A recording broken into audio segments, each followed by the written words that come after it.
Hello students, welcome to Padhako. मैं हूं चक्रधर और आज हम पढ़ेंगे चैप्टर लाइफ प्रोसेसेस के इम्पोर्टेंट मल्टीपल चॉइस क्वेश्चंस के पार्ट 11 को। तो क्या हम लोग तैयार हैं? चलो शुरू करते हैं। पहला क्वेश्चन है, name the organelle in which amoeba digest its food.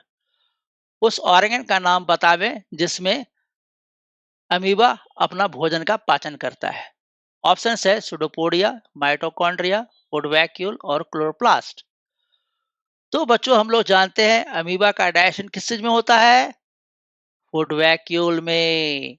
ऐसा वैक्यूल जिसमें फूड पचता है उसे कहते हैं फूड वैक्यूल। देखिए बच्चों, आंसर क्या है? Yes, it is food vacuole. दूसरा क्वेश्चन है, identify the group of organisms in which food materials are broken down outside the body and absorbed. मैंने ऐसे ऑर्गेनिजम्स को आइडेंटिफाई कीजिए, पहचानिए, जिसमें फूड मटेरियल्स जो है शरीर के बाहर बाहर फूड मटेरियल्स ब्रेक डाउन करता है और उसको एब्जॉर्ब कर लिया जाता है। ऑप्शंस है मशरूम, ग्रीन प्लांट्स, अमीबा। दूसरा है ईस्ट, मशरूम, ब्रेड मोल्ड। तीसरा है पारामेशियम, अमीबा, कस्कुटा। चौथा है कस्कुटा, लाइस, टेपवर्म। तो बच्चों हम लोग जानते हैं, तो बच्चों हम लोग देखते हैं कि outside the body food materials ब्रेकन down होता है किसमें? तो बच्चों फूड मटेरियल्स शरीर के बाहर कहाँ ब्रेक डाउन होता है? जैसे मशरूम, ग्रीन प्लांट्स अपना भोजन बनाता है। दूसरा है east, yes, mushroom, bread mould. इस तीनों में जो है फूड मटेरियल जो है शरीर के बाहर ब्रेक डाउन होता है और वहीं से एब्जॉर्ब होता है। नेक्स्ट इज पारामीशियम, यह तो इनगल्फ करता है फूड को। अमीबा यह भी इनगल्फ करता है। कस्कुटा पैरासिटिक है, ठीक है। और कस्कुटा यहाँ जान लिया। लाइस ये एक्टोपैरासाइट है, यहाँ पर जो है ब्रेकडाउन बाहर शरीर के बाहर जो है फूड ब्रेकडाउन नहीं होता है। टेपवर्म ये भी पैरासाइट है। तो answer will be B, yeast, mushroom, bread mould. देखिए बच्चों आंसर क्या है? Yes, it is B. Next question is, contraction and expansion movement of the walls of the alimentary canal is called। Alimentary canal के walls में contraction और expansion, संकुचन और expansion होता है, वह उसको क्या कहते हैं? ऑप्शन है डायशन, ट्रांसपिरेशन, पेरिस्टाल्टिक मूवमेंट, ट्रांसलोकेशन। तो बच्चों हम लोग जानते हैं कॉन्ट्रैक्शन एंड एक्सपेंशन जो है एलिमेंट्री कैनाल में होता है उसको कहते हैं पेरिस्टाल्टिक मूवमेंट। इसमें देखिए बच्चों आंसर क्या है? Yes, it is peristaltic movement. इसमें क्या होता है? एक रेगुलर इंटरवल पर कॉन्ट्रैक्शन और एक्सपेंशन होता है एलिमेंट्री कैनाल में, आहार नाल में होता है, जिसके चलते फूड जो है एक स्थान से दूसरे स्थान पर जाता है। नेक्स्ट क्वेश्चन है, products obtained during anaerobic respiration in plants are. Plants में एनारोबिक रेस्पिरेशन जब होता है तो उसमें कौन कौन से प्रोडक्ट बनते हैं? एक है पायरुवेट, दूसरा है कार्बन डाइऑक्साइड, वाटर और एनर्जी। तीसरा है ethanol, carbon dioxide and energy. चौथा है लैक्टिक एसिड एंड एनर्जी। ठीक। अब इसमें से हम जानते हैं कि एनारोबिक रेस्पिरेशन जब होता है तो उसमें ग्लाइकोलाइसिस होता है, ठीक है। अब ये प्लांट्स में है तो ये वहां से बनते हुए आता है, ग्लाइकोलाइसिस होगा तो पायरुवेट बनेगा। पर पूरा का पूरा एनारोबिक रेस्पिरेशन जब प्लांट्स में होगा तो इसके अंदर बनेगा ethanol, carbon dioxide and energy.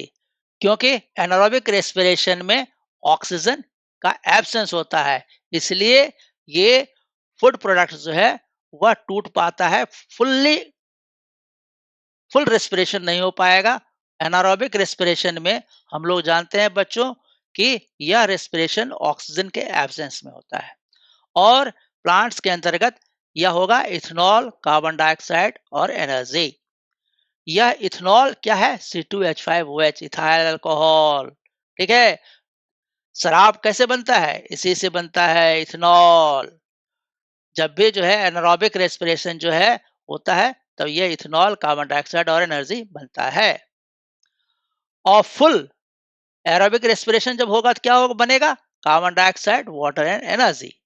और मसल्स के अंदर जब एनारोबिक रेस्पिरेशन होगा तो वह होगा लैक्टिक एसिड और एनर्जी। इस तरह से आंसर क्या होगा बच्चों?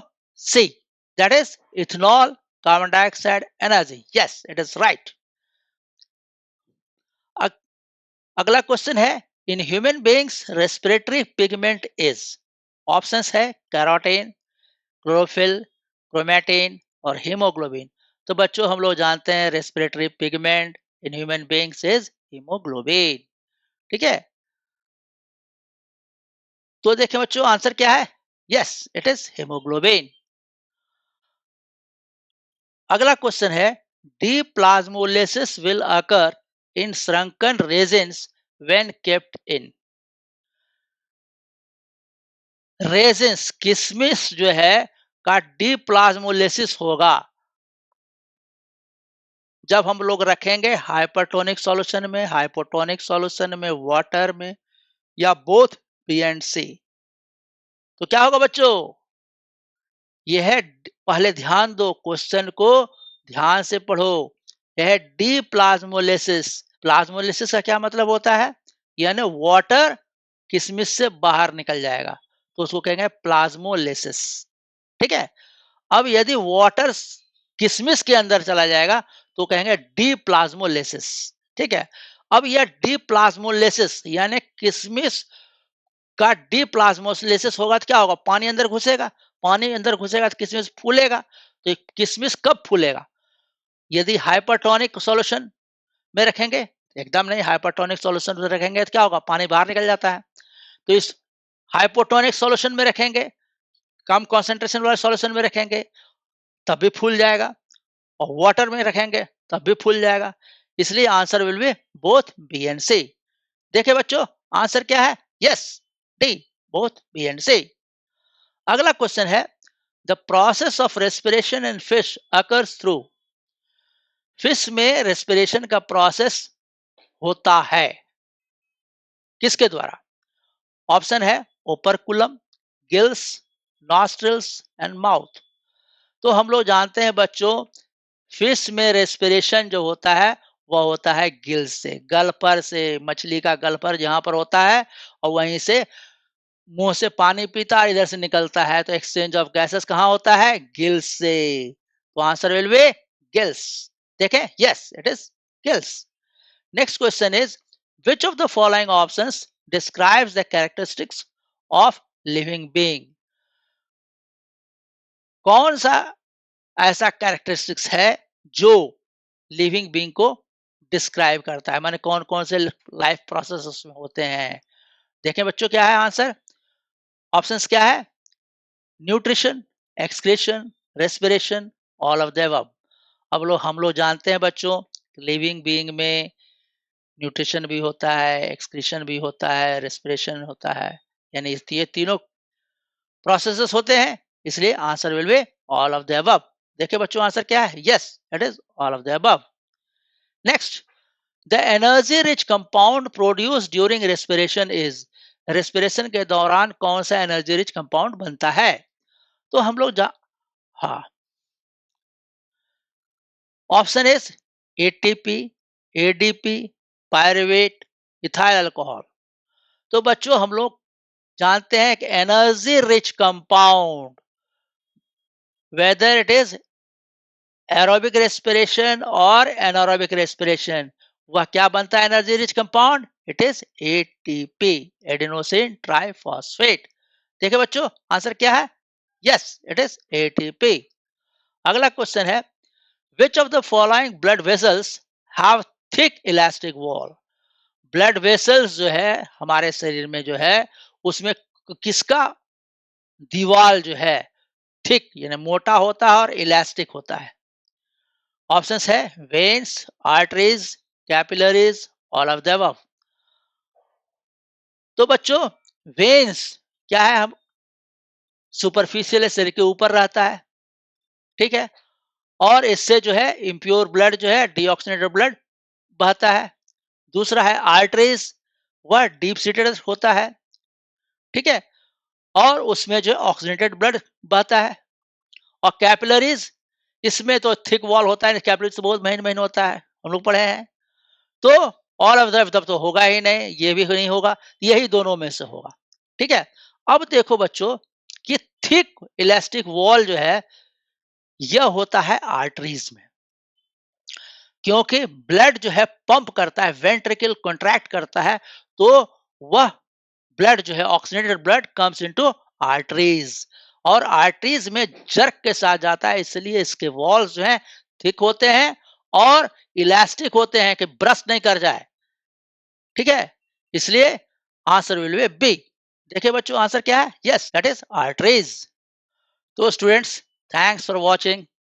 यदि यह वीडियो आपको पसंद आया है तो इसे लाइक करें, अपने दोस्तों को जरूर से जरूर शेयर करें, और इस तरह के अन्य वीडियोस को देखने के लिए इस चैनल को सब्सक्राइब कर लें।